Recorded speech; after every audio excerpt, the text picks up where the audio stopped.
Prêt pour un nouvel épisode ? Alors, juste avant, je vous invite à aller faire un tour sur devenirtriathlète.com/commande. Vous pourrez retrouver notre livre sous la direction d'Olivier à 7 mains. On s'est mis autour d'une table pour vous proposer le meilleur pour savoir comment devenir triathlète, comment progresser en triathlon et enfin comment performer en triathlon. Je vous donne rendez-vous à la fin de cet épisode pour quelques derniers conseils. Allez, c'est parti pour devenir triathlète. Salut les sportifs, c'est Armano et je suis très heureux de vous recevoir pour ce nouvel épisode du podcast Devenir triathlète. Pour m'accompagner dans cet exercice, il y a toujours Olivier de Scooter, le fondateur de la marque Wana. Salut Olivier. Hello, salut Armano. Cette semaine, nous avons un invité qui va nous parler de lui, mais aussi de quelques petites choses qu'il fait à côté pour le triathlon. Je veux parler de Florian Badou. Bonjour Florian. Bonjour Armano. Bonjour Olivier. Alors Florian, nous avons une tradition dans ce podcast et tu le sais puisque tu nous as confessé avoir déjà écouté quelques épisodes. Nous laissons la parole à notre invité pour se présenter. Alors, dis-nous tout, qui est Florian Badou ? Quel âge as-tu ? Que fais-tu dans la vie ? Quelle a été ta première rencontre avec le sport ? Moi, je suis belge, j'habite à Namur, j'ai 33 ans. Basketteur d'origine, j'ai été dans le triathlon à mes 23 ans. Professeur d'éducation physique de base et aujourd'hui organisateur d'événements, comme notamment l'Ironnext Triathlon ou le Xterra Belgique qui a lieu chaque année à Namur. Alors c'est bien, on va pouvoir revenir justement sur ces organisations-là. Des triathlètes anciennement basketteurs, on en a eu quelques-uns dans le podcast. Je sais pas, il me semblait que les triathlètes, soit ils naissaient triathlètes, soit ils venaient de l'un des trois sports, mais pas forcément d'un sport de ballon. Qu'est-ce qui t'a amené à venir dans le triathlon justement ?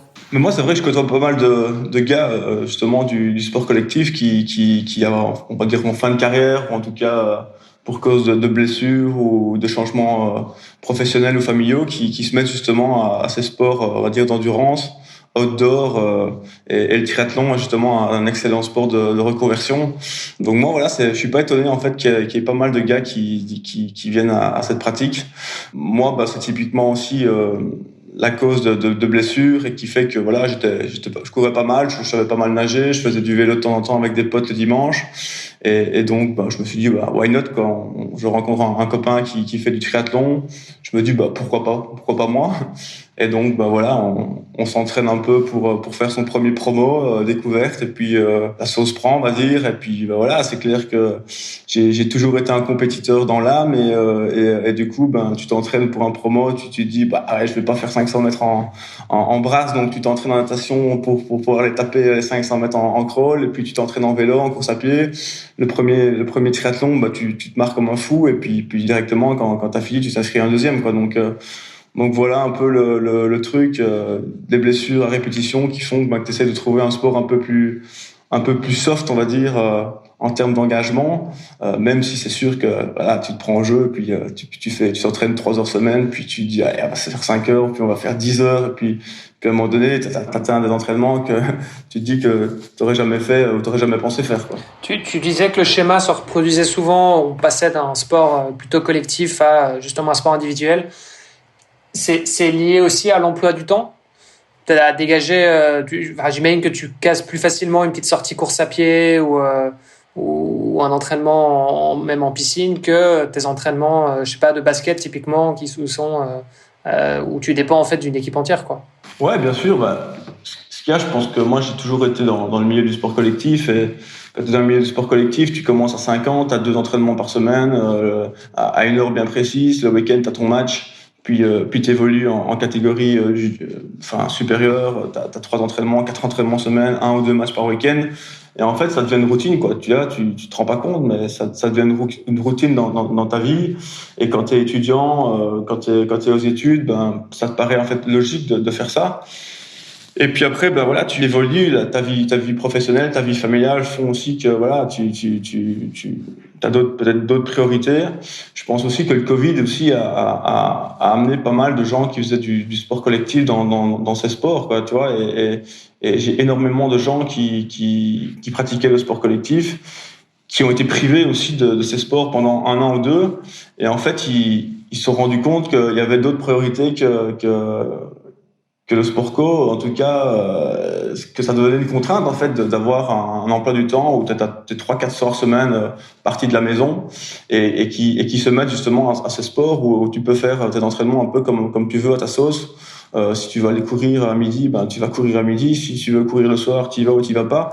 T'es pas confronté, ou en tout cas t'es pas dépendant de ton équipe, parce que c'est sûr que quand tu fais du sport co, ben voilà, tu te dois d'y aller par respect aussi par rapport à tes coéquipiers.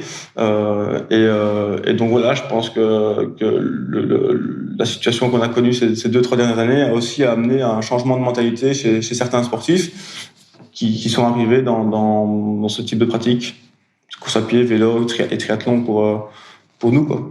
Alors, moi, j'aimerais quand même bien revenir. On a fait un drop là sur un petit peu ce changement de sport, mais j'aimerais revenir à toi, à tes débuts. Tu nous dis que tu étais basketteur à la base.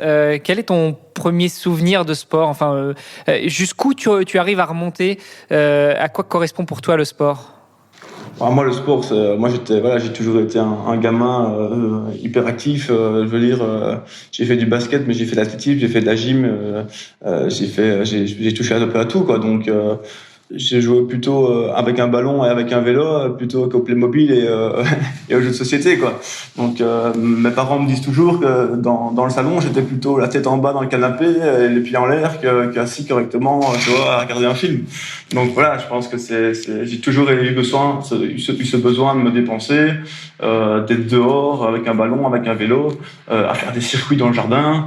Donc voilà, ça mes souvenirs, en tout cas, c'est quand j'étais gamin, c'est ces souvenirs-là que j'ai. Ça, c'est quand même un petit peu le fil rouge qu'on retrouve chez les triathlètes, hein, le côté un peu hyperactif et je tiens pas en place. Je vois pas de quoi tu veux parler, Olivier. Franchement, Ouais, certainement. C'est vrai que voilà, je pense que c'est sûr que si t'es amené à faire du triathlon, je crois que t'as quand même ce côté de dépassement, de besoin de liberté aussi. Et ça, c'est sûr que dans toutes mes connaissances qui font ce genre de pratique, c'est pas des gens qui aiment rester des heures dans le canapé ou en tout cas passer leur soirée dans des jeux vidéo. Ouais, c'est des gens qui aiment la liberté et qui vont de l'avant, quoi. Donc, tes premiers souvenirs, ça remonte au basket ou plutôt à ton hyperactivité étant gamin. Quelle carrière tu as eu justement dans le basket? Est-ce que c'était juste pour t'amuser? Est-ce que c'était quelque chose de loisir ou au contraire tu étais très très très sérieux dans ta pratique et finalement tu as évolué dans les différentes ligues qu'il peut y avoir étant jeune? Non, on peut pas dire que j'ai fait du basket comme loisir. J'ai toujours été un compétiteur et depuis que je suis gamin, je veux toujours être premier dans tout ce que je fais. Et c'est vrai que j'ai joué à un bon niveau. J'ai été en équipe espoir longtemps du côté de Liège. Donc je m'entraînais 12 heures semaine en basket. C'était 4-5 entraînements par semaine plus 2 matchs au week-end. Donc on peut pas considérer ça comme de la pratique loisir. Donc voilà, j'ai joué quand même à un bon petit niveau. Je suis monté jusqu'en division 3 nationale. Et comme je l'ai dit, voilà, c'était beaucoup de problèmes physiques qui ont fait qu'à un moment donné, voilà, il fallait que je fasse des choix. Parce qu'à un moment donné, quand tu es tout le temps blessé, voilà, tu te dis qu'à 20 ans, être tout le temps blessé comme ça, c'est peut-être pas normal. J'ai peut-être pas non plus le physique, j'avais peut-être pas le physique, la morphologie pour encaisser de telles séquences, de telles charges d'entraînement. Parce que voilà, c'est un sport quand même qui est très physique, très rude par rapport aux articulations. Moi, j'avais des difficultés à encaisser la charge au niveau de mon dos. Et donc, à un moment donné, voilà, tu réfléchis un peu et tu te dis qu'à un moment donné, il faut arrêter, il faut passer à autre chose. Mais quand tu passes à autre chose, de nouveau, voilà, tu te poses des questions et évidemment, c'était une période très difficile puisque je suis un compétiteur et arrêter, voilà, quasi du jour au lendemain, ce rythme de vie, c'est vraiment très difficile. Mais j'ai directement basculé dans le triathlon et dans ce sport et c'est vrai que tu te prends en jeu, quoi. Tu te prends en jeu et directement, t'as envie d'aller de plus en plus haut, d'en faire de plus en plus. Et quand tu commences par un promo, au début, tu le tapes en 1h30, puis tu dis, ouais, il y a quand même moyen de mieux faire. Donc, tu t'entraînes, et puis tu fais un demi. Puis moi, voilà, moi, j'étais plus dans la pratique du Xterra parce parce que dans mes copains, quand on est sorti des études, on avait tous un VTT et pas forcément le budget pour avoir un VTT et un vélo de route. Donc on s'est plus dirigé dans le Xterra. Et c'est comme ça que je me suis mis au triathlon. Et c'est vrai que je me souviens très bien dans mes études supérieures où j'ai fait l'éducation physique, on était quelques potes à s'être inscrits justement au Xterra France. Et pour nous, c'était un truc de malade, quoi. Finir l'Xterra France, c'était un peu un truc irréaliste. Donc on s'était pris au jeu, on s'entraînait tous les dimanches, tous les mercredis soirs, on allait s'entraîner. Et en fin de compte, ben voilà, c'est vrai que ce premier souvenir triathlon, on va dire que c'est quand même marquant, c'était ce Xterra France avec Zonru, où là, on va dire que là, j'ai été baigné dedans et ça m'a donné envie d'aller plus loin dans la pratique. T'étais à 12 heures d'entraînement par semaine au basket. T'as fait le changement sur triathlon directement. T'as continué à t'entraîner du coup 12 heures par semaine aussi, ou bien t'as réduit quand même? Moi, je dis pas qu'au début je m'entraînais 12 heures, mais c'est sûr que voilà, quand tu fais de la rando du dimanche et que tu roules que 3-4 heures, ben que tu cours 2-3 fois semaine et que tu vas nager 1 ou 2 fois, t'es vite à des 12 heures. Je pense qu'au maximum, je m'entraînais aller entre 14 et 16 heures quand j'avais plus de temps que maintenant. On va dire que c'était la moyenne. Oui, parce que pour le coup, t'étais étudiant, ce que tu disais.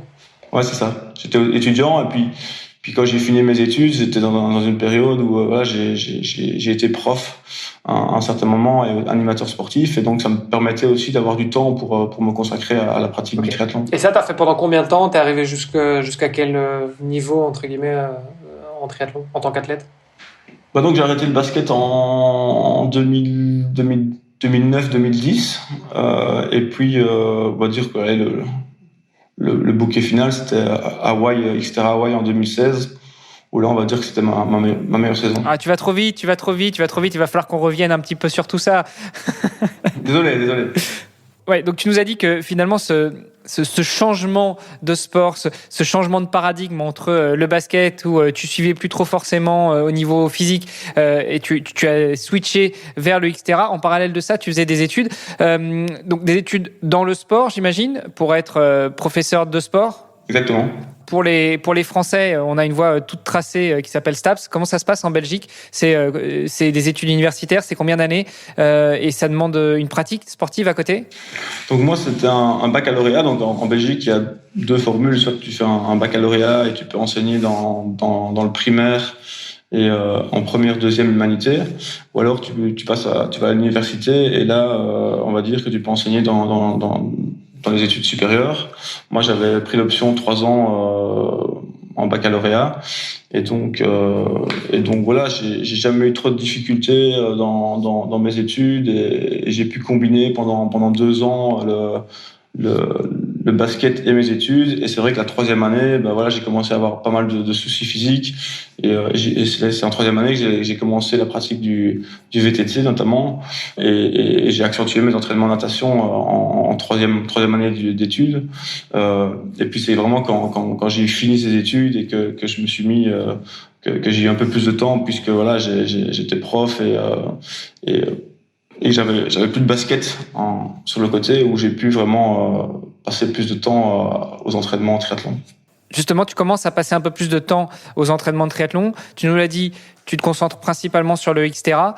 Qu'est-ce qui a fait que tu sois pas forcément resté dans le Xterra? Parce que j'ai compris que tu avais été aussi vers le triathlon traditionnel. Qu'est-ce que tu recherchais en fait dans la diversité? Moi, il n'y a rien à faire. Je reste quand même. J'ai quand même un petit coup de cœur pour la pratique du Xterra, parce que voilà, moi j'adore la nature, et puis je trouve que c'est aussi un peu plus varié dans les paysages, dans la pratique. Et puis voilà, dans mon alentour, dans mes connaissances, j'ai beaucoup plus d'amis qui pratiquent du VTT, qui font du trail. Et donc c'est sûr que je pense que là, je viens du sport co, quoi. Donc m'entraîner tout seul, c'est pas ce que je kiffe le plus. Moi, aller rouler 3 heures tout seul, ça on oublie. Donc je vais toujours m'entraîner avec des potes, et c'est vrai que si à un moment donné j'ai un plan d'entraînement, le plan d'entraînement il saute vite si je peux aller rouler avec des copains. Donc voilà, ma pratique était plus orientée vers le Xterra, parce que j'avais des connaissances pratiquaient davantage ces sports. Et moi, j'avais aussi beaucoup plus le feeling avec l'off-road que la route. Mais voilà, après, tu pratiques le triathlon, tu vas sur les courses, tu rencontres aussi d'autres personnes qui font du triathlon route. Et donc, forcément, tu t'essayes à la route, t'achètes ton premier vélo de route, puisque tu commences à bosser, t'as un peu plus de finances, tu peux te permettre d'avoir 2 vélos, et puis tu t'inscris à des triathlons route, quoi. Bon, alors tu nous as glissé vraiment tout en douceur tout à l'heure l'apothéose de ta carrière en Xterra, et c'était justement quand tu as été à Hawaï. Alors, je voudrais qu'on revienne... C'est bien quand tu dis carrière, c'est un peu exagéré, mais allez, j'accepte que tu parles de carrière. Allez, ton expérience, ton expérience en Xterra. Et pour retracer un petit peu cette expérience, justement, cette carrière, tu peux nous dire comment est-ce que tu es monté en puissance et puis arrivé tout doucement jusqu'à cette apothéose, peut-être en passant par la case sélection, qualification? Il n'y a rien à faire, c'est la compétition. Moi, je suis un compétiteur. Hein. Ce que je fais, j'estime que j'ai jamais eu de talent dans rien, que ce soit en basket, que ce soit dans mes études ou que ce soit dans le triathlon, mais il n'y a rien à faire. Je suis un acharné et je suis un bosseur. Et quand j'ai une idée en tête, c'est vrai que c'est dur de me la faire lâcher. Et donc, ouais, quand tu fais des courses et qu'il y a cette possibilité de faire un championnat du monde, tu te dis, ouais, pourquoi pas, quoi. À un moment donné, tu regardes les classements. La première année, t'es à 15 minutes des podiums, puis la deuxième année, t'es plus qu'à 5 minutes. Tu te dis, allez, go, je m'entraîne 1 heure en plus et il y a peut-être moyen, quoi. Donc, en plus, en parallèle, c'est vrai que je m'entraînais avec un pote là qui lui avait été l'année avant, et j'avais de plus en plus de connaissances qui y allaient, parce que voilà, à force de faire des courses, tu rencontres évidemment des gens, et donc ça te donne envie d'y aller. Donc voilà, t'essayes de planifier tes entraînements, tu prends un coach, et t'essayes de faire les choses bien pour y aller. Et c'est vrai qu'en 2016, j'ai d'abord bénéficié d'un roll down sur l'Xterra Grèce, et ouais, moi j'étais pas chaud d'y aller. Le roll down pour moi c'était un peu de la triche, tu vois, c'était pas à la régulière. Et puis j'avais des potes qui me disent si allez Flo, viens, on s'en fout, en plus c'est un voyage, on va se marrer, donc j'accepte. Et puis en août je fais l'Xterra Allemagne, et là je finis 2e. C'était une manche gold, et donc je la chope à la régulière. Donc en fin de compte, j'avais bien fait d'accepter, puisque dès le moment où j'avais accepté au mois de mai, j'ai pu mettre en place tout mon schéma d'entraînement, que si j'avais accepté seulement au mois d'août, ça aurait été un peu short pour préparer ça correctement, puisque le championnat avait lieu fin octobre, début novembre, quoi. Donc là, tu chopes ta qualif à la régulière, pour ainsi dire. Tu fais cette course. Alors, entre nous... faire 2e, juste aller sur une course, finir 2e en te disant certainement, de toute façon, j'ai rien à perdre parce que j'ai déjà ma qualif au roll-down, c'est quand même que tu avais les capacités pour te qualifier. Ouais, oui, je le cache pas qu'après, voilà, c'était en 2016. Moi, il faut rester humble aussi. Je pense que le niveau, maintenant, en triathlon, chaque année, il augmente, que ce soit au niveau route et au niveau etc. Mais à l'époque, ouais, c'est vrai que voilà, je m'entraînais beaucoup. Je pense, voilà, c'était mérité que j'y aille, et ce fut un super souvenir. En tout cas, j'ai aucun regret par rapport à ça. C'était une super expérience, c'était un voyage. J'y suis avec mes parents, il y avait 2 potes, dont maintenant mon collègue, on pourra peut-être en revenir plus tard, Denis, à qui j'organise des événements, qui étaient là-bas aussi.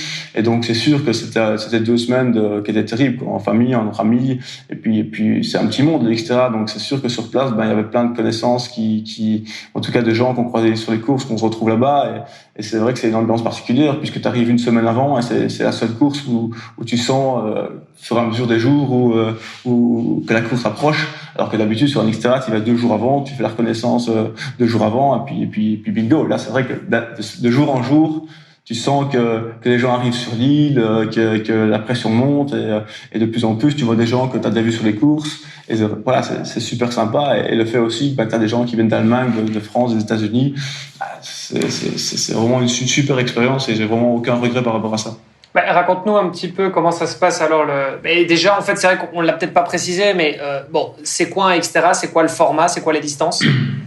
Donc Xterra, c'est un format distance olympique, 1500 mètres de natation, entre 30 et 40 de VTT, ça dépend un peu le dénivelé, mais c'est entre 30 et 40 souvent, et 10 km de trail. donc format olympique. Ok, et donc du coup, donc le championnat du monde qui a lieu à Hawaï, ça se passe comment? C'est quoi le type de parcours, etc. Tu peux peut-être nous en dire un petit peu plus? Bah donc Hawaï, c'est d'abord une natation en mer. Ça c'est vrai que ça change pas mal la donne puisque chaque année il y a quand même de grosses vagues et ça change par rapport au lac puisque moi j'avais fait pas mal d'Extera France, Extera Suisse, Extera Allemagne, tu es toujours dans un lac et là c'est vrai que ou alors tu nages dans la Méditerranée où c'est tout plat, là tu te retrouves dans l'océan et c'est vrai que voilà c'était plutôt sympa. C'est pas la même histoire. Ah non, c'était plutôt sympa. Moi je me débrouille pas mal en natation, donc j'avais quand même bien kiffé cette natation, mais c'est sûr que ça change la donne. Puis le parcours à vélo, on a eu de la chance, quoi. Enfin, on a eu de la chance. Moi, j'estime que j'ai pas eu de chance parce que j'avoue que voilà, je suis belge, donc rouler l'hiver dans la boue, c'est plutôt mon kiff. Et 2 jours avant l'Xterra, il avait traché. Je me souviens, on avait été faire la reconnaissance et c'était un peu de la terre glaise comme ça. C'était une vraie patinoire et moi, j'aurais adoré avoir ces conditions-là pendant la course, mais sauf que voilà, à Hawaï, les conditions climatiques changent super vite et on a eu 2 jours de super beau temps avant l'épreuve, donc ça avait bien séché. Voilà, un parcours, voilà, on va dire un 15 km profil montant, puis 15 km profil descendant, mais très très joueur, donc profil descendant avec beaucoup de relances, beaucoup de single track, donc c'est quand même très très très cassant. Et à pied, même profil, on va dire 10 km de montée, 10 km de descente, mais aussi voilà, très très très joueur, pas mal de relances, des parties techniques. Donc voilà, c'est sûr que ça c'est la grosse différence par rapport à un format olympique, c'est toujours cette variation de rythme, de changement de cadence qui fait que physiquement et musculairement c'est beaucoup plus éprouvant qu'un format olympique, puisque voilà la durée de course est aussi un peu plus longue. On peut l'estimer entre le format olympique et la distance de mille pour la route, quoi. T'as dit 10 km montant, 10 km descendant, j'imagine que tu voulais dire 5 et 5? Ouais, exactement. Bon, la grosse différence par rapport à un triathlon normal, en soi, la natation, c'est à peu près la même chose. Bon, on l'a compris, tu es en VTT, et puis tu fais du trail. Est-ce qu'il y a des particularités en plus niveau de l'équipement, même au niveau de la préparation? Je sais pas, tu fais peut-être plus de renforcement musculaire que sur un triathlon classique? C'est beaucoup plus, c'est sûr que dans l'entraînement, c'est beaucoup plus d'entraînement en VO2, la PMA, tu montes beaucoup plus, t'as beaucoup plus de changements de fréquence en termes de pédalage, en termes d'intensité. Donc ouais, c'est sûr que c'est pas du tout le même entraînement que sur la route si tu veux faire les choses bien, quoi. C'est beaucoup plus d'entraînement en côte. Je veux dire, en route, une fois que t'as ton tempo, t'as tes watts, tu gardes tes watts, quoi. En VTT, c'est impossible de garder ses watts. Je veux dire, c'est très difficile de garder des watts constantes.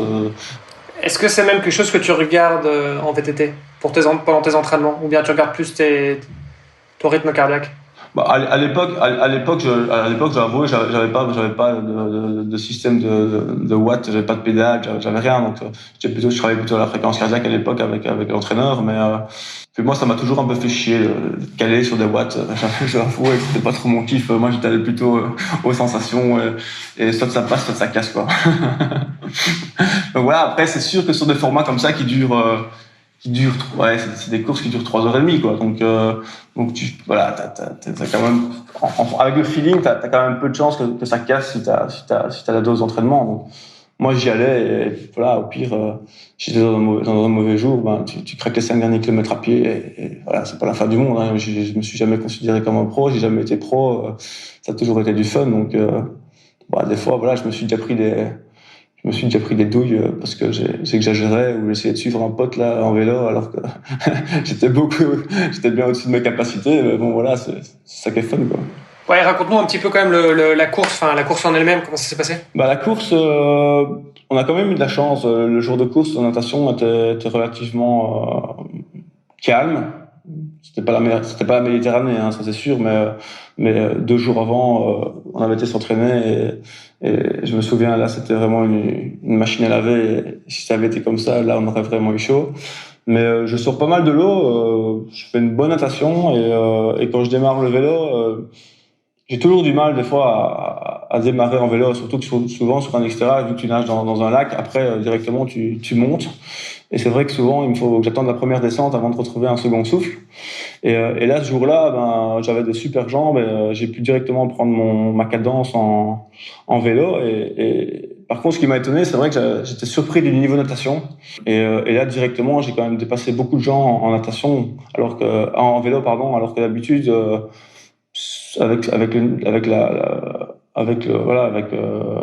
la forme que j'avais en vélo, voilà, j'étais étonné de dépasser autant de gens, donc j'étais en forme. Franchement, j'étais vraiment super bien jusqu'au sommet là du circuit.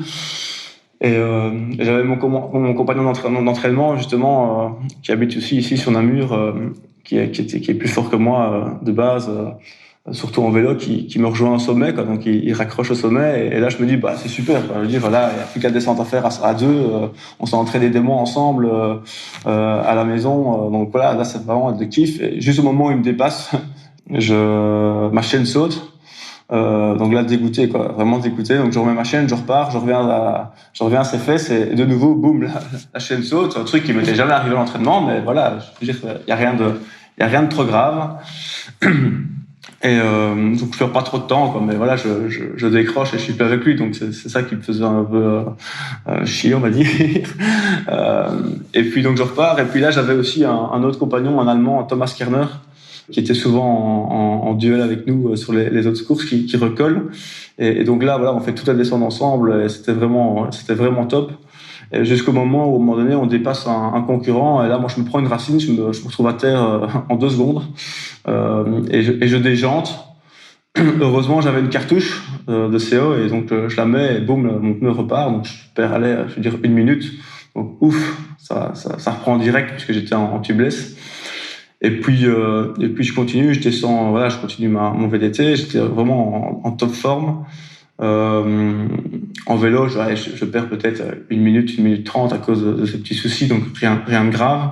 Bon, mon seul regret, c'est de ne pas être arrivé à déposer le vélo avec mes potes. Et puis à pied, c'est toujours sauf qui peut, quoi. Avec l'humidité, le dénivelé, tu démarres à pied. Et, je me souviens, là, il y en avait une longue montée pour commencer. Et là, j'alternais marche et course. Mais voilà, je me faisais pas trop rattraper par des concurrents, j'en dépassais quelques-uns, donc j'avais le sentiment que je faisais une bonne course, quoi, tu vois. Je perdais pas forcément spécialement des places à pied, alors. Ouais, sachant que tu te retrouves quand même avec l'élite, parce que c'est tous ceux qui se sont qualifiés partout dans le monde, quoi. Ouais, il y avait quand même du bon niveau, donc je fais une bonne course à pied, et au final, je crois que je finis 65e au scratch. Donc j'étais super content. Franchement, je pense que à ce moment-là, j'avais la forme de ma vie, et j'aurais pas pu espérer beaucoup plus, à part voilà, peut-être gagner 1 minute 30 à cause de quelques problèmes mécaniques, mais je pense pas que c'est ça qui a fait que je perds énormément de temps sur l'épreuve. Donc super satisfait, super ambiance. C'était vraiment un super souvenir. Il y a combien de participants sur un championnat du monde comme ça? Bon, on devait être 600, 700 participants. Ok. Ouais, donc t'es dans le 10%, les premiers 10%. Ouais, c'est ça. Quoi. C'est ça, c'était ma tape. Ouais. Propre. C'est sympa. Bon, et à ce moment-là, du coup, tu te dis bon, c'est un peu ce que tu disais tout à l'heure, non, c'était un peu l'apogée. Bon, tu termines donc championnat du monde, t'es dans le top 10%, donc potentiellement, enfin, tu peux te dire, t'es dans le top 10% mondial, quoi. Donc c'est plutôt cool. Et puis là, tu te dis quoi? Tu te dis bon, allez, ça y est, je raccroche le vélo et puis on passe à autre chose, ou bien il se passe quoi? Non, et puis là, cette année-là, sur les courses, j'avais rencontré mon Denis Dotine, qui est mon associé maintenant, et c'est vrai que ça faisait 3-4 ans que je faisais du Xterra, et à Namur, on a un super terrain de jeu, et c'est vrai que moi j'ai créé mon club de triathlon avec des potes, et c'est vrai que quand tu crées ton club, tu te dis comment arriver à financer tes équipements, et donc on a organisé un trail nocturne ici sur Namur qui a directement cartonné. Donc on organisait un événement, puis moi dans ma dernière année d'études, on avait un projet événement, et on devait faire un projet lié au sport, et on organisait un run and bike on était 5, donc c'est 5 potes de ma classe.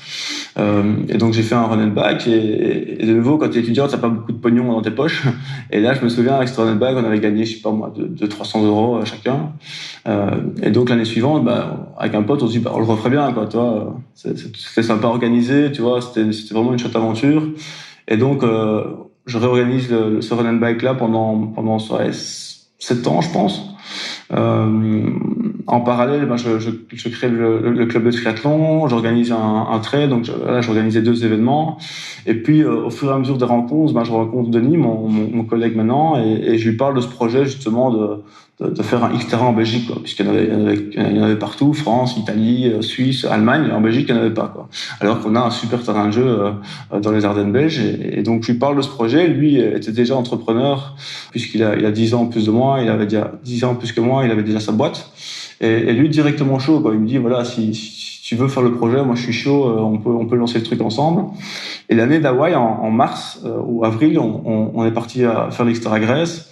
Et là, on rencontre Dave Nicolas, qui à l'époque était le boss en Europe, et on croise aussi Nicolas Lebrun, et on lui parle de ce projet de ce projet belge Xterra, et eux sont directement chauds d'en faire un chez nous, et donc voilà, l'aventure commence. On signe le contrat, on signe avec la licence, et pour organiser un événement en 2016-2017, je me perds un peu dans les années. Donc l'année après Hawaï. Et donc voilà, c'est sûr que je passe d'un run and bike, on va dire de village à cet événement, cette marque internationale. Moi, je sors des études, j'ai 24 ans à l'époque, j'ai des ordres d'enseignement, je suis animateur sportif et je m'engage dans ce projet-là qui était un peu fou à l'époque. Et c'est sûr que voilà, tout ça fait que t'as un peu moins de temps à consacrer au triathlon. Puis voilà, j'étais aussi un peu à la recherche de nouveaux défis, puisque voilà, je considérais un peu Hawaï comme entre guillemets le Graal etc. J'ai en tout cas eu ce sentiment que je savais pas que rechercher de plus que ça. Et donc c'est vrai que pendant quelques années, voilà, j'ai plus consacré mon temps à développer les événements que la pratique sportive. Et voilà, donc c'est pas voilà, j'ai pas laissé tomber le triathlon et la pratique, loin de là, mais on va dire que voilà, j'avais peut-être d'autres envies, d'autres priorités qui ont fait que le niveau baissait, quoi. Ok. Et aujourd'hui, du coup, depuis 2016, tu continues, tu fais toujours des courses tous les ans? Tu t'entraînes encore une dizaine d'heures par semaine ou pas du tout? Ouais, bien sûr. Je fais toujours quelques compètes par an. C'est vrai que là cette année, je pars dans 2 semaines à Lanzarote. Je fais le demi, demi Ironman, et je suis inscrit à Belfort aussi fin mai. Donc j'ai deux petits rendez-vous là qui m'attendent. Et moi, il y a rien à faire. Je suis quelqu'un qui doit fonctionner avec des objectifs pour m'entraîner. Si j'ai pas d'objectif, j'ai un peu du mal. Donc j'essaie toujours de me fixer quelques trucs sympas par an. Donc là, voilà, c'est souvent avant la saison des organisations. Donc là, j'ai 2 rendez-vous qui m'attendent, et ça me pousse un peu à bouger mes fesses, quoi. Ok, génial. Bon, et parce que du coup, alors vous allez voir le directeur Europe, enfin le responsable Europe de Xterra. Tu dis voilà, moi j'ai de l'expérience en événementiel, j'ai déjà fait des bikes, un peu de trail et de bike to run, mais à petite échelle, quoi. J'ai envie d'organiser le Xterra Belgique, et il te dit oui, go directement. Comment ça se passe? Voilà, à l'époque, c'est vrai que c'était une franchise américaine, et c'est vrai que leur mode de fonctionnement, c'était de vendre des licences.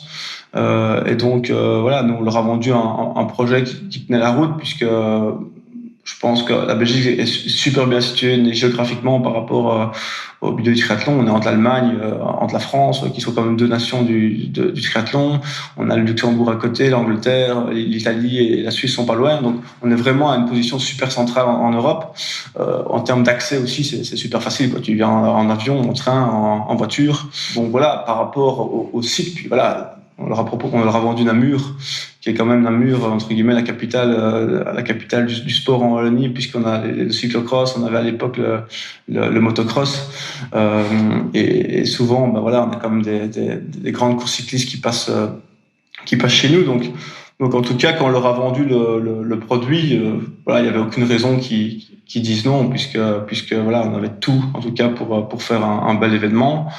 Et au final, ben voilà, on a eu raison, puisque dès la première année, je pense qu'on a eu 600-700 participants sur la distance Rennes, qui est la distance, on va dire, olympique, ce qui était quasi du jamais vu même au niveau mondial, puisque on s'est directement situé troisième course au monde après la France et l'Afrique du Sud, quoi. Donc ça a été directement un succès et on avait misé juste. Ok, et comment ça se passe alors? Vous faites comment pour organiser un événement comme ça? Donc, vous achetez les licences, et donc j'imagine ils vous filent toute une série de trucs, enfin ils vous donnent des guidelines et tout ça, ça se passe comment? Bah ouais, donc tu signes le contrat pour utiliser la marque et puis après t'es quand même livré fort à toi-même. T'as pas mal. Après voilà, là, je te parle de 2016. Maintenant, c'est sûr que la marque a aussi évolué en termes d'image, assez professionnalisé.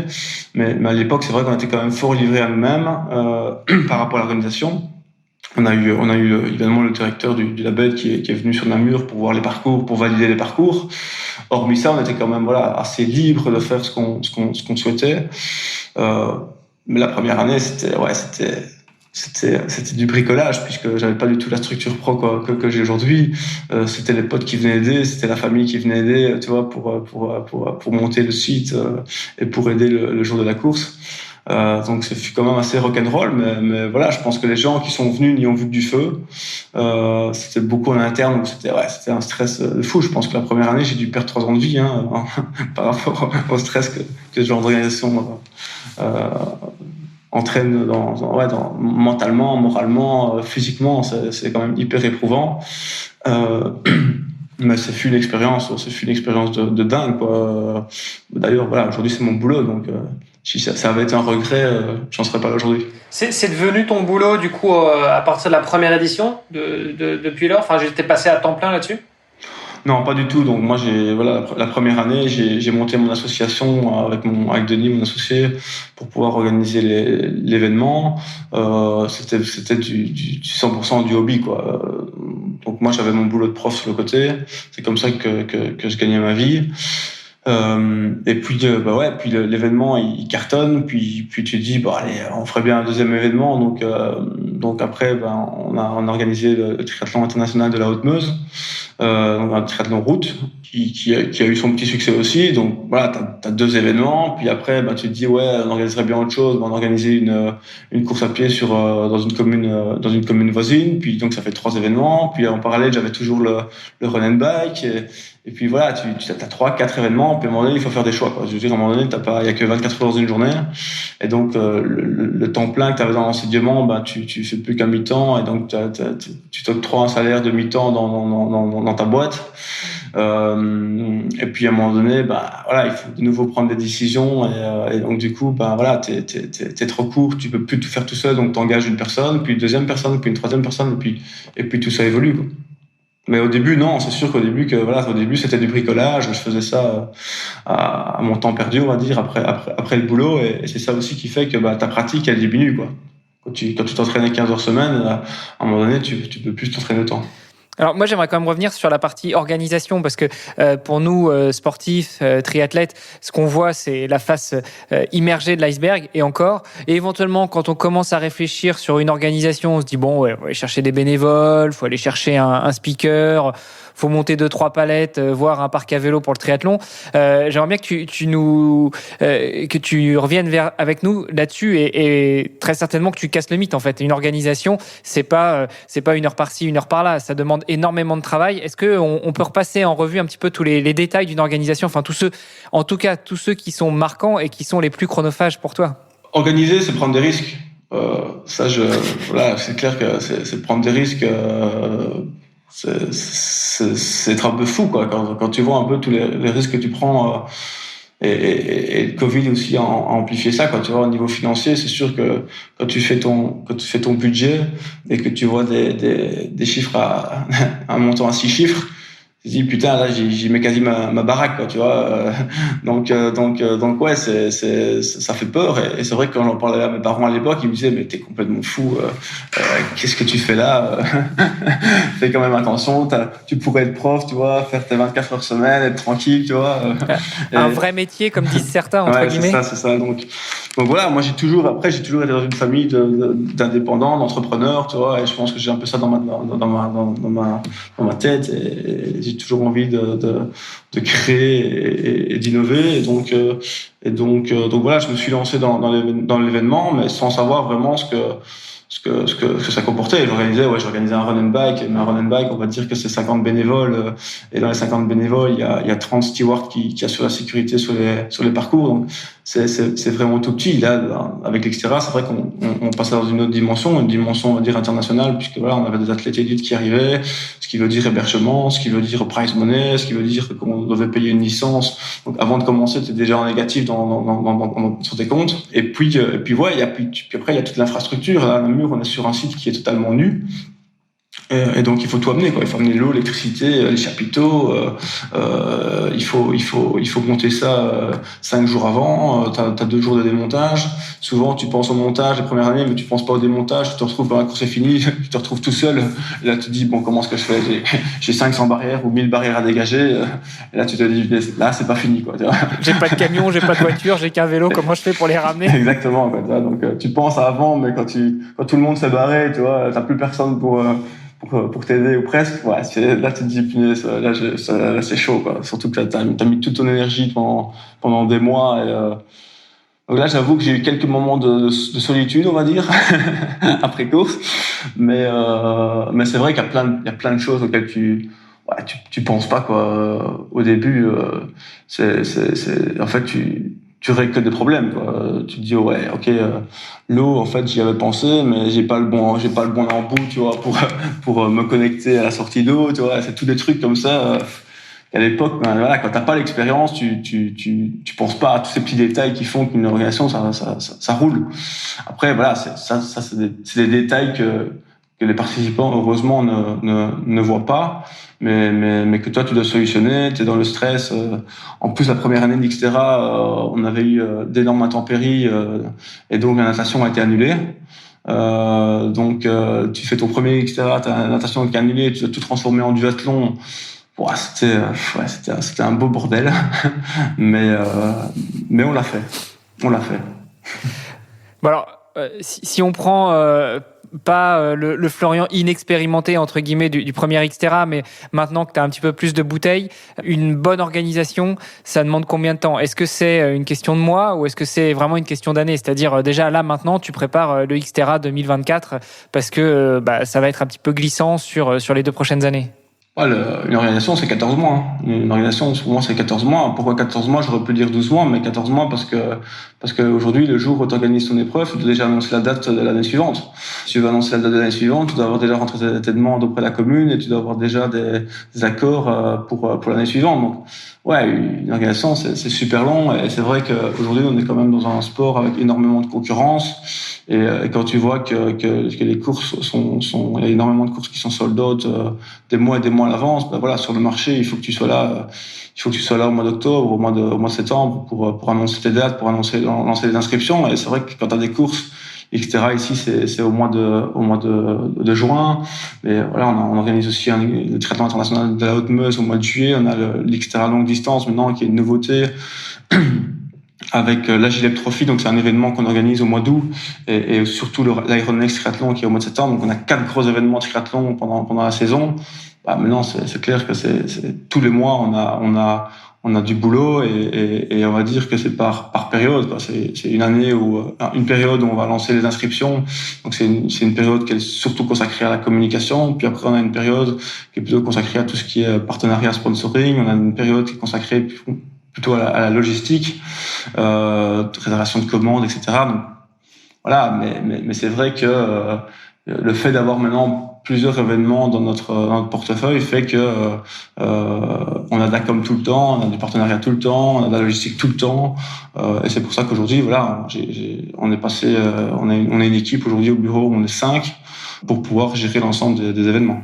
Alors, on avait à ce micro il y a quelque temps Mike Aigro, qui est un ancien triathlète professionnel suisse, qui a participé aussi à l'organisation d'une Coupe du Monde de la WTS de triathlon, qui nous disait que lui, il gérait l'organisation de son triathlon en mode projet. Est-ce que c'est la même chose de ton côté? C'est-à-dire que vous êtes vraiment une équipe de chargés de projet et tu joues un peu le rôle du chef de projet et c'est toi qui relèves les compteurs ou c'est un petit peu au feeling finalement votre orga? Bah, c'est comme du sport co, hein. Je veux dire, t'as un entraîneur, t'as un coach, et puis après, t'as les joueurs. Moi, j'aimerais dire que j'ai un peu le rôle d'entraîneur et de manager, et puis voilà. Donc aujourd'hui, on a une personne qui est notre chargée de com, donc qui gère tout ce qui est site internet, réseaux sociaux, mais aussi toute la visibilité par rapport aux partenaires. J'ai plus ce rôle, on va dire, à la fois de relations partenaires et aussi de mise en place logistique. On a 2 personnes qui sont vraiment des chargés de projet et qui s'occupent de toute la partie mise en place de l'événement. Et alors on a engagé une personne qui s'occupe aussi des ressources humaines. Ça veut dire engager les sous-traitants sur les événements, mais aussi tous les bénévoles. Et ça comporte quoi? Ça veut dire les recruter, leur communiquer les bonnes informations et aussi tout ce qui est paiement, contrat. Et c'est vrai que c'est des événements où tu as minimum sur un triathlon, c'est minimum 200 bénévoles et notre plus gros événement, c'est l'Ironnext Triathlon où on a je pense sur le week-end presque 700 bénévoles qui sont actifs sur le week-end. Alors, avant d'arriver justement sur l'Ironnext, je sais pas si on en a pas parlé en off, mais est-ce qu'on peut aborder un petit peu l'aspect financier justement d'une organisation? Parce que on l'a compris, il y a du monde qui travaille avec toi dans la société d'organisation de ces 4 gros événements. Finalement, comment est-ce que vous financez tout ça? Est-ce que c'est uniquement avec les frais d'inscription ou c'est là que les sponsors jouent leur jeu? Nous principalement c'est les inscriptions. Si on prend un chiffre d'affaires de 100%, c'est 85% d'inscriptions, c'est 5% d'aide de l'État, au niveau des communes, régions, provinces, en Belgique. Et puis à côté de ça, t'as peut-être 5-10% de sponsoring. Et là, dans le sponsoring, j'entends tout ce qui est cash, mais aussi dotation, quoi. T'as un sponsor qui t'aide en termes de logistique. Je pense notamment, ce qui me vient à l'esprit, c'est un sponsor qui va te donner les bonnes nations, un sponsor qui va te filer les produits énergétiques. Ça rentre dans ce budget. Donc c'est principalement nous aujourd'hui les inscriptions qui permettent de faire vivre notre structure. Quand tu dis notre structure, vous êtes combien dans la structure? Donc tu nous as parlé de Denis qui est ton associé, mais je sais qu'il y a d'autres personnes. Vous êtes combien à temps plein sur l'année? Donc on est 5 temps plein. 5 temps plein et vous organisez combien d'événements aujourd'hui? Donc à l'année, aujourd'hui, on est plus ou moins à, je vais envie de dire entre 15 et 20 événements à l'année, puisqu'on a 4 triathlons, 2 off-road et 2 routes. Et alors on a une série de trails et de jogging en plus. Là, par exemple, on va commencer le Trail Series. Donc ça, c'est 6 événements qui vont avoir lieu en Wallonie entre mars et juin. Et le concept est assez particulier puisqu'on fait un événement de masse le premier dimanche d'événement. Et puis après, les parcours et le chronométrage restent en place pendant une semaine. Donc, ce qui permet aux gens, en fait, de pouvoir soit choisir pour les compétiteurs, les gens qui aiment bien être réunis dans la foule, de faire un démarrage de masse. Et puis alors, le Covid a fait aussi qu'on a énormément de gens en fait qui détestent la compète, qui détestent être oppressés par la foule sur une ligne de départ, et en fait qui vont durant la semaine quand ils ont envie retirer un dossard et faire la course. Donc ça c'est un concept qu'on a lancé pendant la période Covid où en fait on pouvait plus rien faire, et donc on a imaginé un concept un peu différent de ce qu'on pouvait voir avec notamment Strava où il y avait pas mal de challenges comme ça qui étaient organisés mais de façon plutôt virtuelle. Nous on voulait quand même garder ce concept réel avec un vrai dossard, tu vois, un vrai chronométrage, des vrais parcours balisés, et donc l'idée ça a été de collaborer avec les communes, avec les offices du tourisme, puisque eux restaient ouverts, et donc le retrait de dossard se faisait en office du tourisme. Les gens s'inscrivent via notre site internet, reçoivent un e-ticket avec un QR code par email et présentent ce QR code en office du tourisme. et peuvent retirer leurs dossards. Et à partir de l'Office du tourisme, on a une arche qu'on installe avec un système de chrono, des points de pointage sur le parcours, ce qui fait que les gens, quand ils ont fini la course, ils peuvent retrouver leur classement directement en direct sur notre site internet. Et c'est vrai que l'année dernière, ça a cartonné. On a eu, je pense, plus de 1000 participants par date. Et cette année-ci, on a décidé de relancer, puisque maintenant, c'est vraiment une marque Trail Series ici en Wallonie, et on a décidé de rééditer ce concept avec six courses, six communes partenaires. Et évidemment, on a adapté la formule, puisque on inclut un premier dimanche avec de vrais départs, une vraie course avec un speaker, animation, un ravitaillement. Mais on garde quand même cette formule où les gens pourront aller quand ils veulent faire les parcours. Alors pour avoir ton classement, tu es obligé de faire au moins le gros départ du dimanche ou peu importe, il faut juste faire une des courses quand tu veux? Donc pas du tout, donc donc il y a 4 distances, 10, 20, 30, 40 km. Et dès que tu retires ton dossard, que tu mets ton dossard sur toi, tu es dans un classement, peu importe quand tu le fais durant la semaine. Ok. Et si t'es pas satisfait de ton classement et que t'as encore les jambes, t'as le droit de la recommencer? Quand tu veux. Si tu veux faire tous les jours, tu peux faire tous les jours. C'est sympa comme concept. Après, je me pose la question de ces fameux débaliseurs qui sont souvent les chasseurs, en tout cas en France, qui viennent débaliser les parcours de trail ou vandaliser les arches que tu viens installer au départ. Est-ce que vous avez été confronté à ce genre de problème? Est-ce que ça fait partie des incendies que tu dois éteindre en tant qu'organisateur? Bien sûr, on est toujours confronté à des emmerdeurs. Hein. Il y a toujours des gens qui s'amusent à faire ça. Donc nous, l'année dernière, vu que c'était vraiment le concept, c'était un parcours fléché. L'année dernière, on avait des gens qui tournaient tous les matins sur les circuits pour vérifier le balisage. Donc, on va dire que ça, c'était vraiment la partie contraignante de ce concept. Cette année-ci, on a 3 jours, donc le lundi, le mercredi et le vendredi.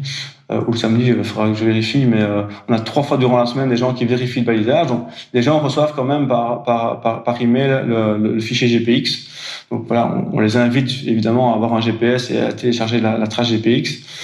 Mais voilà, ce GPX en tout cas doit être quelque chose d'accessoire, puisque nous, notre volonté, c'est vraiment d'arriver à avoir une qualité de parcours balisé qui est irréprochable. Mais c'est sûr qu'on n'est pas à l'abri d'un mec qui va retirer des flèches ou qui va s'amuser à inverser des flèches. Voilà, c'est aussi le jeu, quoi. Ouais, puis bon, c'est même des trucs qu'on voit aussi chez les pros, tu sais, d'avoir une échappée et qui se barrent, ils prennent la mauvaise route. C'est des trucs qu'on voit passer aussi, même à ce niveau-là. Donc, je pense qu'on n'est jamais à l'abri, effectivement. Ouais, bien sûr, mais ici, notre volonté, le concept Trail Series, c'est vraiment, on travaille avec les offices du tourisme et aujourd'hui, notre ASBL, elle s'appelle Sport et Tourisme Promotion. Et nous, l'idée, c'est vraiment d'arriver à faire de ce Trail Series un concept de voyage, ou en tout cas de découverte de nos régions. Et en fait, l'idée, c'est vraiment de pouvoir, avec les offices du tourisme, ramener le citoyen de sa commune dans son office du tourisme. Pour moi, je reste persuadé que le meilleur ambassadeur du tourisme, c'est le citoyen de la commune lui-même.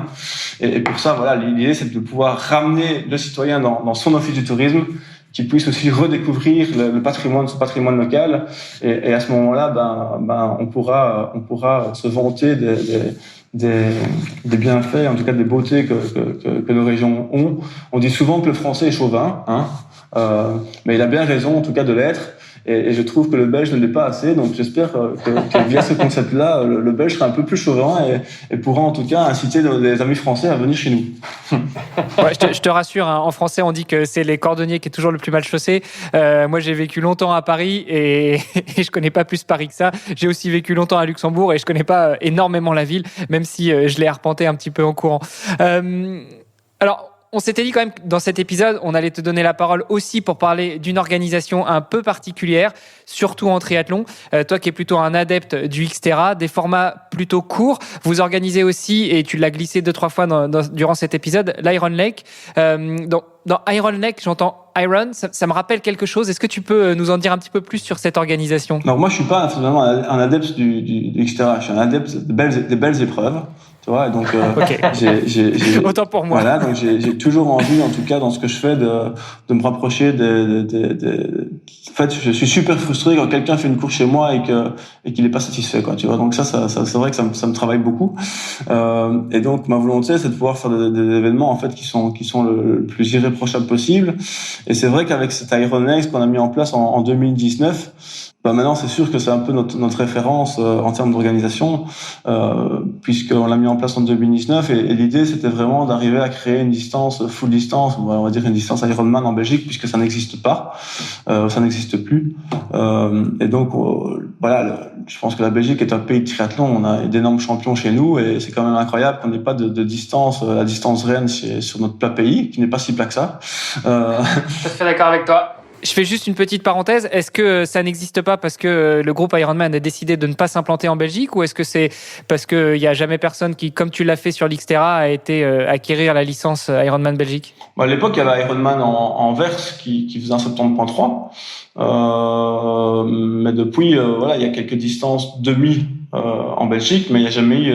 Avant, je me souviens à l'époque, quand j'étais gamin, j'allais à la mer du Nord avec mes parents, et c'est vrai qu'à l'époque, il y avait une distance Ironman à Middelkerk.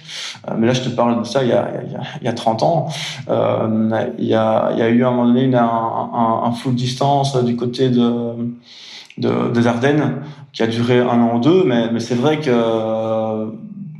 c'est ça. Maintenant, je comprends pourquoi aussi, tu vois, pourquoi c'est si difficile d'organiser une distance full. Mais il y a personne qui le faisait. Je pense par rapport à l'énergie que ça demande, et l'organisation, le temps, la sécurité que ça demande de mettre en place. Là, j'imagine que c'est ça les raisons. Mais nous, en tout cas, moi, je n'avais pas peur. Je voulais le faire. Et donc, on a décidé de lancer l'Ironlegs au lac de l'Odeur, avec une distance full et une distance demi sur la même journée. Et la première année, on a eu, je pense, un peu moins de 1000 participants, 900 participants sur les 2 épreuves en une journée. Donc, on était super satisfaits de ça. Voilà, là, c'est clair que les lacs de l'Odeur, c'est un endroit qui est incroyable. Je pense qu'il y a tout pour faire une épreuve sublime. Il y a l'espace, il y a les lacs qui sont vraiment magnifiques. Il y a une offre hôtelière et des activités pour toute la famille. Et là, j'insiste vraiment pour toute la famille parce que c'est sport et tourisme, promotion. Et je pense que si on veut développer le tourisme, il faut faire des événements familiales. Et c'est vrai que le triathlon est peut-être un des rares sports où t'emmènes ta femme et tes gosses pour venir te voir et t'invites peut-être aussi tes potes à venir te voir et tout le monde est derrière toi et tout le monde a la chair de poule quand tu commences à nager et tout le monde est satisfait en fait d'avoir passé une journée dans cette ambiance. C'est clair que pour la famille et notamment la conjointe ou le conjoint, quand tu t'alignes sur une distance full entre 8 et 15-16 heures, à la limite elle te laisse t'amuser, ou il te laisse t'amuser et puis après il revient à la fin, il a le temps quoi. Non mais plus sérieusement, pour les francophones qui sont pas forcément belges, tu peux nous rappeler un petit peu où est-ce que ça se situe votre triathlon? Donc c'est les lacs de l'Odeur, donc c'est dans la partie francophone de la Belgique, c'est à 20 minutes de Charleroi, donc l'aéroport de Charleroi à une demi-heure de Bruxelles. C'est un des plus grands lacs artificiels d'Europe, je pense. Donc vraiment c'est top. Voilà, c'est à une demi-heure de Bruxelles. Donc en termes d'accès, c'est quand même c'est super facile quoi. T'as 2 aéroports à moins d'une demi-heure. C'est vraiment super facile. À la frontière française, je pense qu'on doit être à 15 minutes de la frontière française, puisqu'on est près de... Moins d'une demi-heure depuis l'aéroport de Zaventem de Bruxelles. Je sais pas combien tu roules, mais c'est rapide quand même. Ouais, mais c'est une demi-heure, 45 minutes, quoi. Je crois que de l'aéroport de Charleroi, il y a 20 minutes, une demi-heure. Non, mais je te taquine. La Belgique est pas très grande, Voilà, exactement. Voilà, c'est de toute façon à partir du moment où on vient en Belgique, c'est vrai que pour nous Belges qui n'avons pas forcément de triathlon longue distance, c'est vrai qu'à chaque fois, on doit quand même se bouffer quelques kilomètres. Mais c'est vrai qu'une fois qu'on est en Belgique, effectivement, on n'est jamais très loin de tout. Donc, à fond. Tu parles de Charleroi, ça me rappelle quelques souvenirs. J'avais fait le sprint de Charleroi il y a quelques années et je garde des mauvais souvenirs de l'état des routes. Donc rassure-moi, sur l'Ironlake, les routes sont meilleures. Un billard. Ça va. Donc on peut rouler en contre-la-montre. C'est pour ça une demi-heure pour aller jusqu'à Zaventem, le nez dans le guidon quoi. Ouais, en voiture quand même, pas en vélo. Non, mais c'est vrai que c'est peut-être un des points forts aussi du site, c'est qu'on a l'état des routes et le parcours. C'est un parcours quand même qui est exigeant. Ça, il faut pas se le cacher. Je considère ça un peu comme des toboggans, tu vois. Donc ça monte jamais très fort, mais ça c'est jamais plat. Tu peux quand même être amendé à découvert. Donc si c'est une journée venteuse comme en 2019, ça fait quand même mal dans les pattes. Mais par contre, t'es au bord du lac, t'as des vues qui sont juste superbes, t'as des routes qui sont vraiment idéales pour la pratique du triathlon. Et je pense qu'on a misé juste, puisque en 2019 on avait 900 participants et cette année-ci en 2021 on avait 2700 participants. On a aussi changé le format puisque on a aussi inséré dans le week-end des courses promo et un format déo. Donc tout ça fait que on a un événement qui est familial avec des courses pour tout le monde. Et là, je l'annonce un peu, une première. Je l'ai pas encore annoncé, mais la semaine prochaine ou dans les 15 jours qui arrivent, on va annoncer des courses aussi pour les enfants.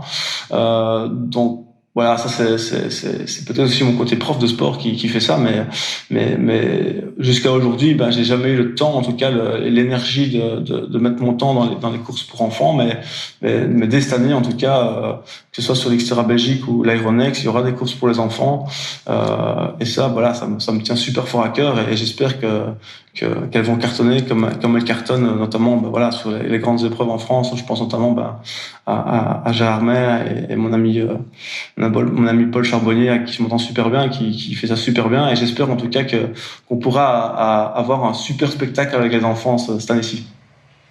Super, info exclusive alors sur le podcast en avant-première. On va mettre une petite clochette info exclusive. Ouais, on verra à voir quand l'épisode sortira effectivement. Florian, c'est quoi vos ambitions pour l'Iron Lake ? Vous avez le but, c'est quoi ? C'est de choper le label Ironman à un moment ou l'autre, ou c'est de rester un label indépendant, comme il y en a beaucoup en France ? L'idée de l'Iron Lake est arrivée via l'envie d'avoir la marque Ironman pour la Belgique. Donc, pour la petite histoire, on avait entrepris pas mal de démarches avec la marque Ironman en 2017-2018 pour organiser un 70.3 et le contrat était fait, tout était prêt. Mais on a eu il y a eu des problèmes de magouilles financières, de corruption, etc.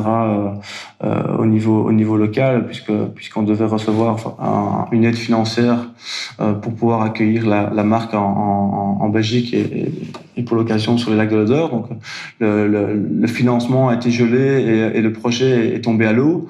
Donc voilà, nous on n'avait pas envie de perdre du temps. Je veux dire, l'envie elle était là, on voulait faire une course, on avait un endroit qui était idéal et donc on s'est dit on va organiser l'Ironnex et on verra ce que ça donne et ça nous donnera une année d'expérience, en tout cas, d'expérience pas en tant qu'organisateur, puisqu'on organisait déjà des événements, mais une expérience aussi de terrain par rapport à la mise en place logistique, la connaissance avec les autorités, etc., par rapport au parcours, pour pouvoir, pourquoi pas, si Ironman est toujours OK, installer un 70.3 en Belgique.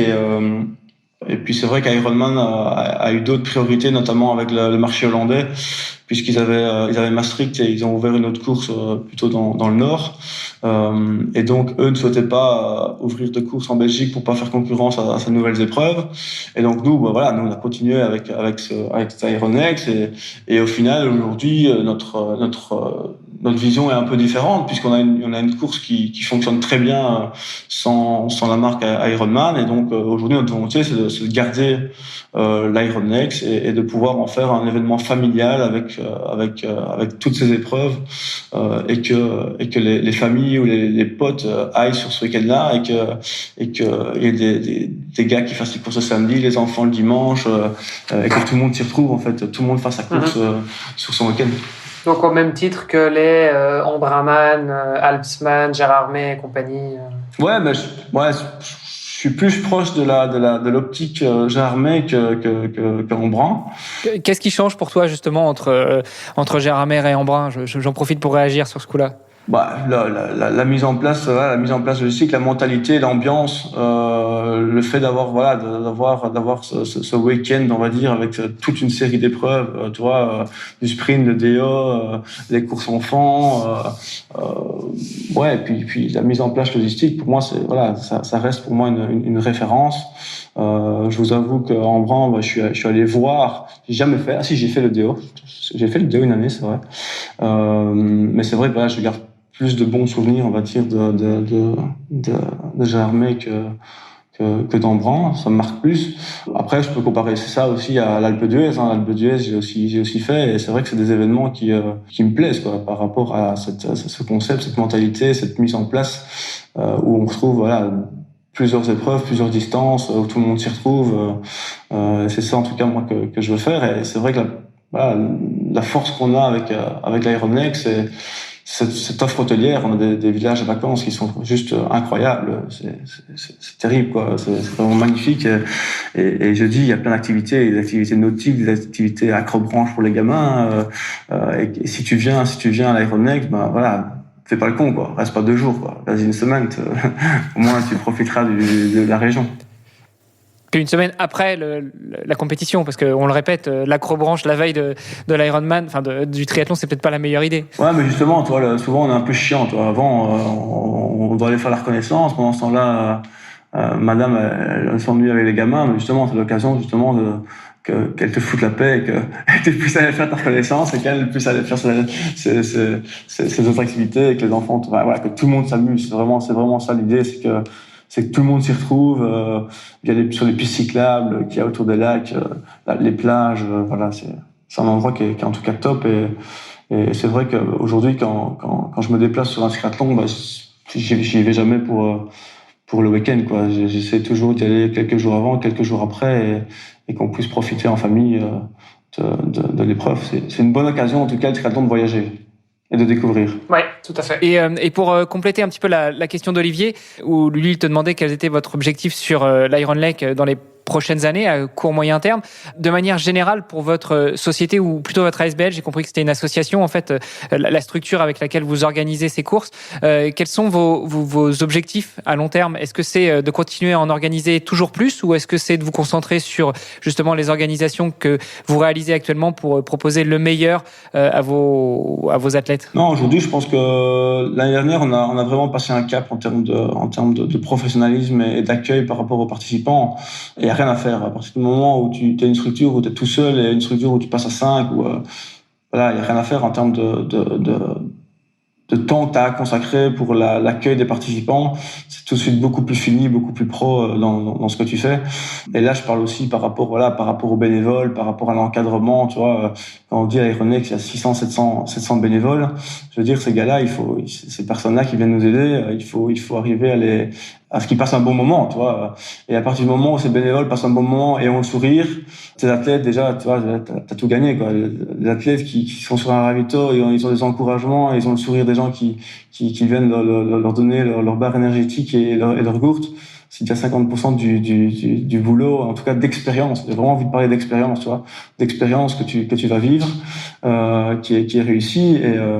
Et aujourd'hui, la volonté, c'est de pouvoir justement, voilà, faire grandir ces épreuves, de les professionnaliser davantage, et de pouvoir les faire connaître au-delà de nos frontières, donc au-delà de la Belgique. Et la volonté, voilà, c'est qu'on puisse avoir de plus en plus d'athlètes étrangers qui viennent et qu'on puisse, j'espère un jour et rapidement, avoir des athlètes professionnels pour avoir des courses de très haut niveau sur notre week-end.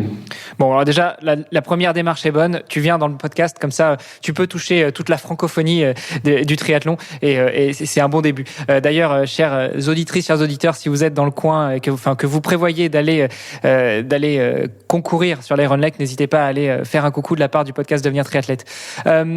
Florian, justement, si on souhaite se rendre sur une des organisations que vous proposez, quel est le meilleur moyen? J'imagine que tu as un site internet pour chaque organisation, ou peut-être tu as un site internet global où on peut retrouver toutes les courses que vous organisez? Alors, nous, notre site internet, c'est www.s comme sport, T comme tourisme, P comme promotion.be. Après, ce site internet renvoie vers les différentes épreuves qu'on organise. Mais c'est vrai on fonctionne plutôt avec un site internet par course. Aujourd'hui, je pense qu'au niveau du référencement, on n'est pas mauvais. Si on est mauvais, j'en ferai part à mon gars de la com. Je lui montrerai les bretelles, mais je pense que si vous tapez Xterra Belgique, Ironlake ou toutes les courses qu'on organise, je pense qu'on est sur le haut de Google. Donc, Donc voilà, allez sur nos sites internet et vous aurez toutes les informations. Et si pas, évidemment, il y a une adresse info et vous posez vos questions. Et on se fera une joie de répondre à nos amis français. Super. Et puis pour terminer cet épisode, il y a une question que je pose à tous nos invités. Elle est assez simple, hein. Le podcast s'appelle Devenir triathlète. Alors Florian, quel est pour toi le meilleur conseil que tu pourrais donner à quelqu'un qui souhaiterait devenir triathlète? Alors, je pense que l'envie, elle vient en allant voir des événements, en allant voir les potes. Et justement, ça, voilà, je vais faire encore un bref parallèle. Nous, on va lancer ici pour l'Ironnex des courses justement qui sont adaptées et une course qui ne sera que seuls les gens qui n'ont jamais fait triathlon pourront faire. Donc, ça s'appelait My First Triathlon Experience. Et donc, c'est avec 200 mètres de natation, 15 km de vélo et 3 km de course à pied. Une natation où ça fera des départs en rolling start. Et il y aura une sortie à l'australienne puisque je sais que ça rebute beaucoup de gens de nager. Donc, en tout cas, ça sera une course qui sera vraiment adaptée aux gens qui veulent commencer à avoir une première expérience en triathlon. Mais justement, je pense que, par rapport à l'envie, je crois que, allez, si on parle avec tous les triathlètes aujourd'hui, je pense que 90% des gens, c'est des gens qui ont eu le goût en allant voir des potes, la famille, tu vois, sur les événements. Et je crois que les événements, au plus ils sont qualitatifs, au plus t'as envie d'aller faire, quoi. Ici, moi, je me suis mis au triathlon parce que j'ai été voir d'abord un pote qui faisait aussi du triathlon et je me suis dit, ouais, s'il sait faire, moi aussi, je peux le faire. Et c'est vrai que les retours que j'en ai, ouais, l'année prochaine, je vais le faire, quoi, tu vois. Donc, quand les gens te disent l'année prochaine je vais le faire, moi c'est gagné, quoi. Tu vois, j'ai réussi. Donc, j'ai envie de dire la première chose, c'est aller voir ce que c'est, aller ressentir des frissons quand vous êtes sur la ligne de départ et que vous voyez vos potes qui se mettent à l'eau et qui franchissent la ligne d'arrivée, quoi. Et là, voilà, je pense que vous aurez envie d'en faire un jour. Allez voir ou venez écouter, quoi. Finalement, ton conseil, c'est ça, en fait. C'est aller sur les événements de Florian ou écouter le podcast. Ça vous mettra déjà l'eau à la bouche. Et puis, vivez un triathlon. Je connais personne aujourd'hui qui est allé voir un triathlon et qui s'est emmerdé, quoi. Tu vois, je veux dire, tu vas sur un triathlon et il y a toujours un moment donné où tu te dis, waouh, putain, le mec, respect, quoi. Et ça, je crois que c'est clair que c'est une des disciplines, je connais pas beaucoup de disciplines où quand tu vas voir une course, tu as autant de respect en fait pour les athlètes amateurs. Tu vois, souvent, dans tous les sports, c'est les pros qui sont mis en avant, rarement les amateurs, puisque c'est des retransmissions en TV et tout ça. Et c'est vrai que le triathlon, quand tu vas voir, tu te dis, ouais, en fait, respect, quoi. Le mec, tu vois, ça tombe, il travaille 50 heures semaine, il s'entraîne 2 heures par semaine, mais il a fait son triathlon, tu vois. Et donc, c'est vrai que sur une ligne de départ, t'as tellement des profils différents, en fait. Et donc, c'est incroyable que, en fait, tout le monde passe sur la même marche d'arrivée et tout le monde a cette reconnaissance et a ce mérite, en fait, d'avoir osé s'y mettre. Bon, écoute, merci pour ton retour.